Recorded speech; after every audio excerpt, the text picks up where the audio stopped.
cepat, murah, harus pakai kereta. Nah, seperti itu. Karena kalau kita pakai mobil, kita bisa bayangkan bebannya nih jalan nasional antara Makassar sampai di Sulawesi Tengah, Pak. Apakah dia mampu tuh, Pak? Nah, terus di sini juga kami ada mengenai Drayport. Drayport itu nanti yang akan bisa membangkitkan ekonomi yang lebih lebih besar, Pak. Jadi Drayport itu konsepnya begini, Pak.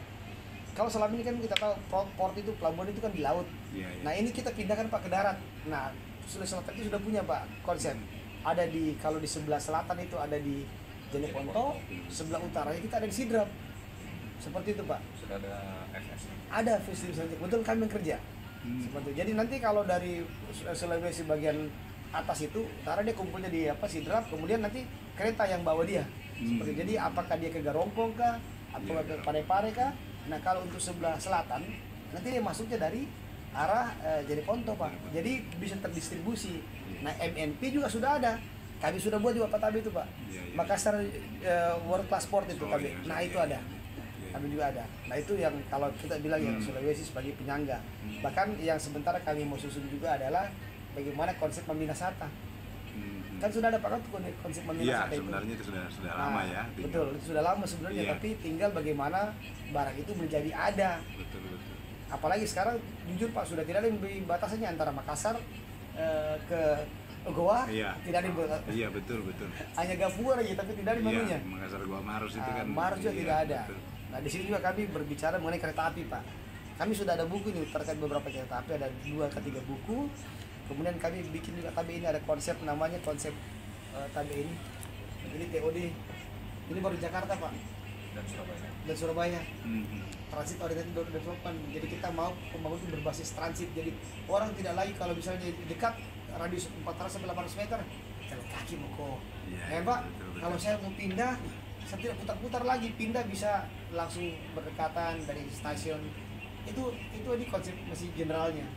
Tapi kami lagi siapkan ya konsep yang lebih kajian lebih detailnya. Jadi ini transportasi massal, Pak. Betul. Dan ini semua base-nya dari pengalaman dari kita mendapatkan kajian pekerjaan, Pak, seperti itu. Untuk sejak memulai awal buku ini sejak tahun berapa, Pak? Ini setelah saya selesai S3, Pak, 2021 saya belajar buat buku, Pak. Jadi saya terinspirasi dari ada kawan kami, guru kami, Prof. Sakti Aji. Dia kasih motivasi, akhirnya tahun itu 1 buku di 1 tahun, Pak. Setelah itu masuk tahun kedua bisa 4-6 buku. Itu yang 2 tahun lalu, Pak, kami dapat rekor muri. Nah, terus tahun ini kami lebih besar daripada itu, cuma kami tidak klaim karena maksudnya kan rekor yang dibikin berulang-ulang kita punya kan tidak menarik, Pak, sebenarnya. Dan memang kami juga kan tidak fokus sebenarnya di situ, Pak.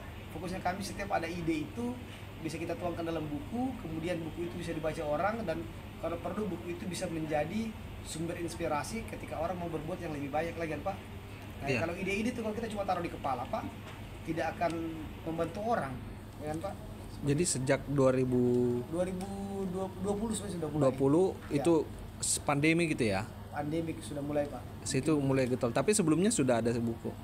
Sebelumnya memang hanya menulis biasa, Pak. Jurnal gitu ya? Jurnal seperti itu kan program kita. Cuman setelah 2020 itu saya melihat bahwa ada hal yang memang saya harus bikin gitu kan, daripada dia tinggal di kepala terus menjadi tumpukan berkas kalau kita mengerjakan sesuatu.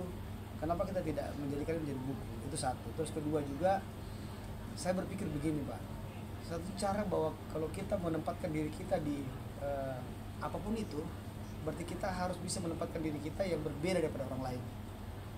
Yang masih jarang orang bisa bikin adalah buku. Sehingga buku ini bisa mengangkat kita juga sebenarnya, membuat posisi kita jelas bahwa kita ini sebuah akademisi, bahkan praktisi yang bisa membantu orang pada buku. Jadi berapa buku sekarang total? Total sudah hampir 30. 30? Iya. Kalau yang dibawa ini berapa? Saya bawa ini sekarang 19. Karena kenapa saya tidak bawa semua? Kan kami pakai 2 penerbit, Pak. Wawasan ilmu dengan Geraha Ilmu. Wawasan ilmu kami dikasih 50 buku. Kalau Geraha Ilmu kami cuma dikasih 3. Iya. Jadi saya kadang-kadang ada teman saya kasih jadi oleh-oleh. Nah, kami, Pak, dalam beberapa hari ini kami akan membagikan ke beberapa universitas, hampir semua akan saya bagi free, Pak. Kenapa? Biarlah menjadi motivasi bagi dosen lain, tetapi biarlah juga itu nanti buat mahasiswa-mahasiswa yang memang mungkin masih kesulitan, dia bisa terinspirasi bahwa ternyata ada orang di Makassar yang mau bikin buku. Ya, ini tema-temanya saya lihat banyak transportasi, Betul. ruang. Tema-tema apa yang banyak biasa? Yang dominan pasti transportasi. Cuma saya bagi dua, karena kan kalau kami di kampus itu kan ada mengklaim kemampuan kita kan harus spesifik. Jadi Ya. ada yang namanya, saya kan spesifiknya kan di jalan dengan landasan, dari bandar udara, kereta api landasannya dengan jalan. Selebihnya adalah isu-isu transportasi umum yang ada. Jadi ini Pak Tabe yang ada perkotaan, transportasi. Apa kegelisahan kita di melihat transportasi publik itu yang kedua tadi? Pertama begini Pak, kita Makassar kan sudah penduduk kita kan 2 juta Pak ya. Kalau siang, kalau malam, kalau siang kita masih ketambahan Pak 300 orang komuter namanya Pak dari wilayah-wilayah samping. 1,3 juta, kalau malam 1,6. Tapi kita tahu Pak kendaraan tak berapa Pak kalau siang Pak 2 juta Pak. Lebih banyak kendaraan daripada manusia. Kita satu-satunya daerah yang mengaku metropolitan Pak, tapi tidak punya kendaraan umum, betul lah Pak ya? Iya. Kalau kita bilang teman Mas Pak itu provinsi Pak, Iya. kota belum punya Pak. Terus apakah kita mau bangun jalan terus Pak? Sampai kapan Pak? Tidak mungkin. Apakah kita dengan jalan bikin kita lebih sehat Pak? Tidak Pak.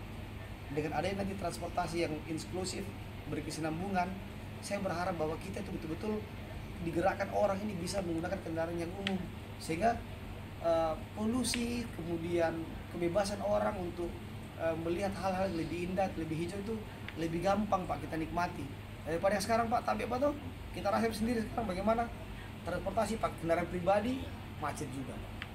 Jadi seperti itu Pak.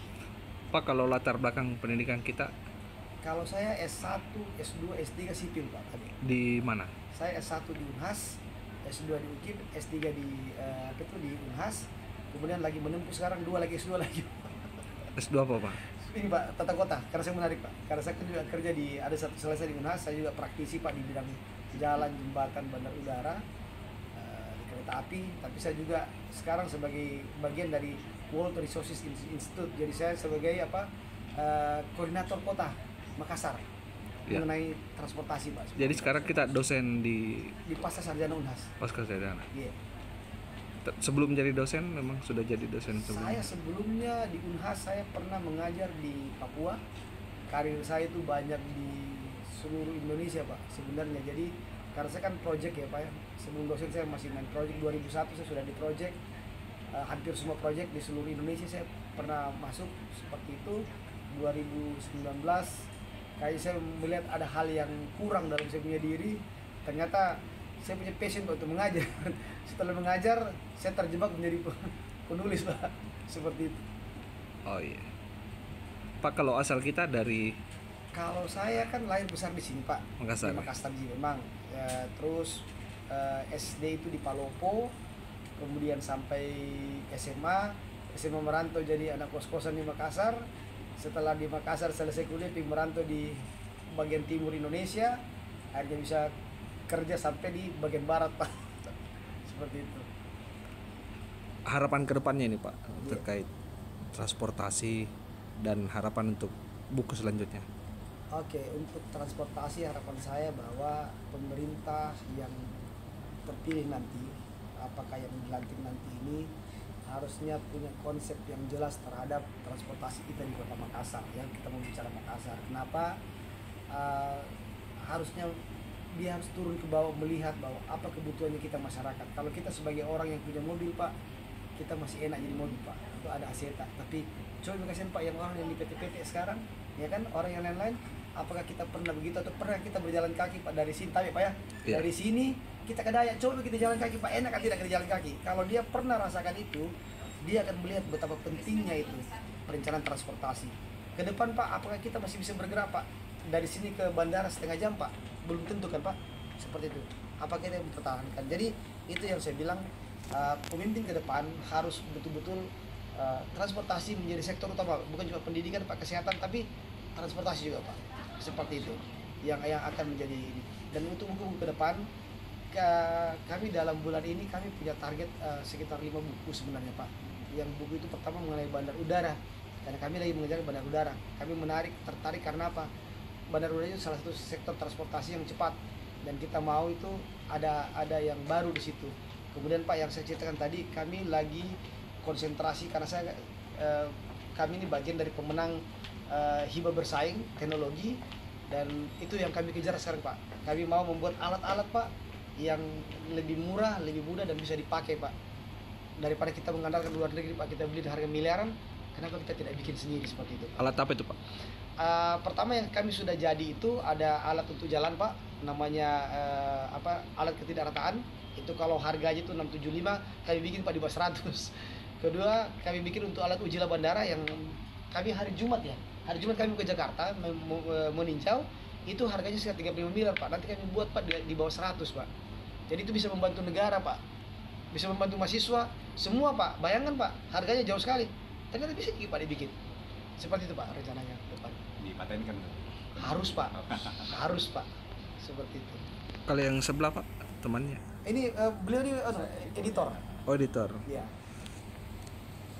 Pak, kalau melihat buku-buku Pak Luki seperti apa kita melihat